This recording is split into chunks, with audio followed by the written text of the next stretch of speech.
please put your hands together for Corey Haydu. So I'm going to be reading from the first chapter of my book, OCD Love Story. It's a young adult novel.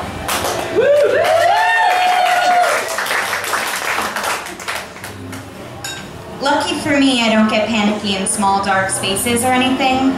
I'm a different breed of crazy. So when the power goes out, I don't do much of anything except try to avoid the horny high school guys trying to feel up girls in the dark. I go to dances at Smith Latin Boys Academy 2, maybe 3 times a year, but nothing like this has ever happened before. Electricity must be out all over the town. There's a hit of silence, like a preparatory inhale, and then chaos. Maybe it's true what they say about being blind. Your other senses get stronger. Because the second the lights and music cut out, I realize how disgusting the smell in the gym is. And for a moment, the sounds of classmates cackling and tumbling over each other and screaming and fake fear take over. Then I hear a familiar noise, a rhythm I know well. It's the strained, super fast pace of a panic attack. It's coming from somewhere just to my left, so I use that as a kind of lighthouse to find my way out of the thick of the crowd.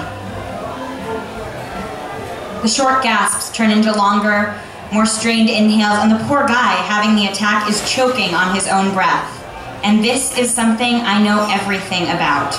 I've just been lucky enough to come up with ways to stop my panic attacks before they happen. So I sit next to the guy gasping for air, I find his ear and whisper into it. Tell him to slow down and take deep breaths, and I reach in the dark for his forehead where I can fit my hand perfectly. He relaxes on contact, and I do it to myself, too. Put my free hand on my own forehead. The touch feels good, the intimacy with a total stranger, so I guess I'm kind of loving the power outage. This is something that would never happen under fluorescent lights. I guess that's true of a lot of things, come to think of it. That feels good, his still choking but less panicky voice says, I don't know what just happened. Panic attack, I say. I'm ready to list all the symptoms and causes and give him the same advice Dr. Pat gives me when I get them, but just as I'm taking a breath to start talking again, he cuts me off. Got it. I think it's on purpose, not letting me talk more, but it doesn't sound like a dismissal, more like an attempt to save me from myself, which I've got to appreciate. As a rule, it's best if I quit when I'm ahead when it comes to talking to strangers. Although, in the dark, I seem to be pretty good at reading people. I shut my mouth, take 2 deep breaths, then let myself try talking again. Is this your first panic attack? I say. I'd ask this in full daylight, but it feels even more natural in the dark. His body is still twitching a little in the aftermath of the rush of anxiety, and his skin has a cooled off, sweaty texture. I let my arm stay against his. With all the craziness going on around us, it's good to just have something against me. Someone. Guess so, he says, then nothing. I'm Bia, I say, to fill the air. It's not that it's quiet. The room is even louder now than it was with the shitty top 40 jams blasting at full volume. But this guy is quiet, and soon the power will be back on, and the reality of our visibility will almost certainly make everything more awkward. Beck, he says. Weird name. Yeah, you too. I stretch my legs out in front of me. Now the silence between us feels more like an agreement, a pact, and less like a struggle. It's funny how my nerves work, pulsing one minute and retreating the next, leaving me totally spent. If the sense of camaraderie I feel with Beck's heavy breathing and sweaty hands is right, then he must be riding that exact seesaw right now. Want to try to make our way outside, I say? Nothing's changing in here.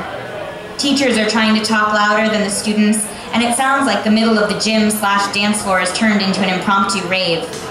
If we were at Greeno Girls Academy instead of at Smith Latin, I'd be able to find my way to the library where I could hide out until this whole power outage thing ended. I'd have everything I like at my fingertips. Couches, portable book lights, the smell of those century-old rare books that our librarian is obsessed with. I'm hoping Beck knows a similar location at Smith Latin. I'm hoping his sense of direction isn't impaired in the dark. I'm hoping most of all that his face matches his voice, low and sweet and a little gravelly. Can faces look like that sound, I wonder? And is this the kind of guy I've been looking for, instead of the mass of ugly-faced, beautiful-bodied high school athletes I keep finding myself with? I can't move, Beck says. I reach for his legs, like maybe he has a cast or a brace or a missing limb or something. A moment too late, I realize this is a really awkward move to make, but as usual, I can't stop myself.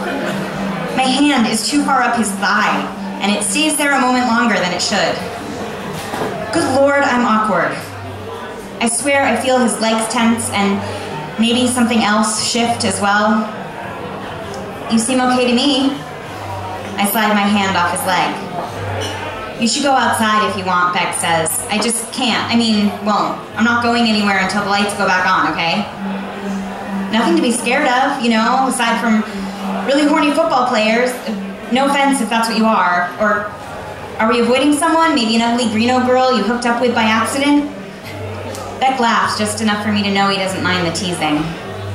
You're the only Greeno girl I've talked to tonight, he says, and I'm grinning in the dark like a total loser, like some 8-year-old, which is exactly how I would look if anyone could actually see me.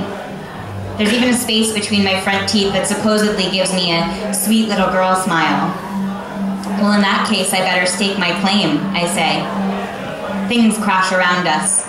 People, DJ equipment, school banners. I can't believe I am so heart-thumpingly into the sound of his voice and the idea of getting him to myself for just a few minutes, even though I still don't know what the guy looks like. I move my other hand from his forehead to his hand, and when our palms find each other, he squeezes. Then again, and again. After a few more squeezes, he exhales. We settle into the hand-holding for a few moments before he starts to panic again. Then he lets go. I'm telling you, you'll feel better with some fresh air, I say. In the dark, I can't tell if Beck nods his head or anything, but he definitely doesn't say no, and I'm a glass half full kind of girl, so I take that to mean he'll leave with me. I pull him to his feet. It takes some serious effort. He pulls against me in an attempt to stay seated on the floor, but I don't care. Are you scared to let me see you? Are you, like, super ugly? I wait for him to laugh, but he doesn't. And it hits me that maybe he is really ugly.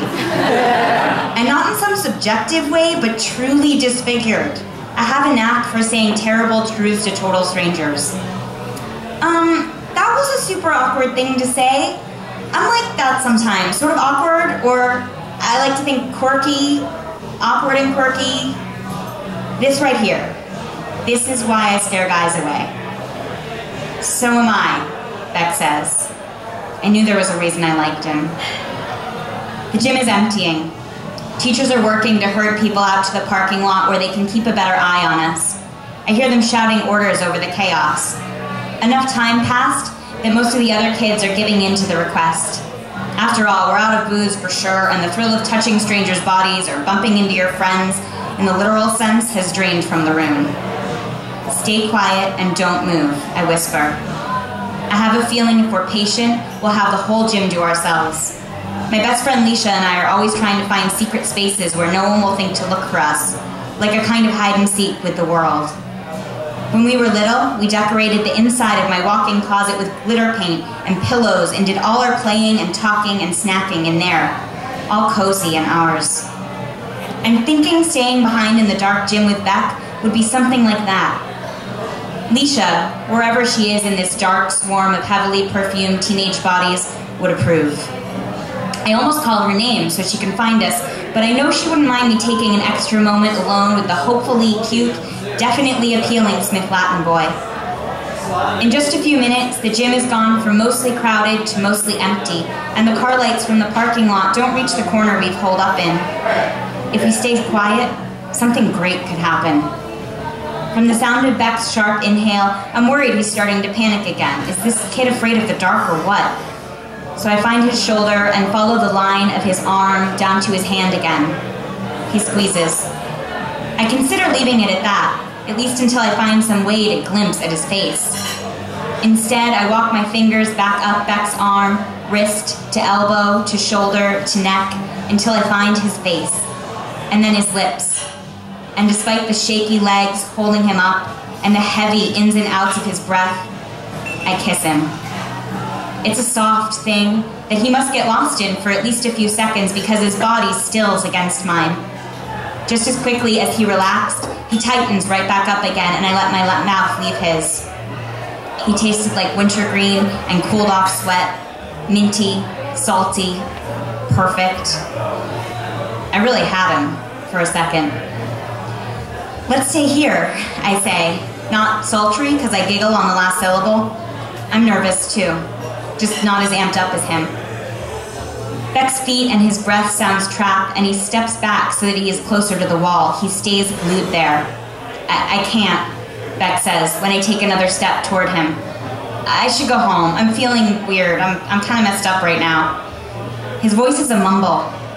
I can feel the heat of his blush even from a few inches away. I want to reassure him with a touch, maybe even kiss him again.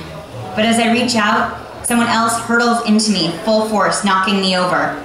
I scramble up, but Beck has moved away. No, I'm messed up too. I'm totally messed up, I call out after him. And I think he's still in the room. I think he's heard me, but the dark is too heavy for me to see even the slightest movement. I feel for the wall and follow it in the hopes of reaching him, but I don't come across him in any corner or clinging to any door frame. He's left the gym. I guess somehow he's more scared of me than he is of the dark.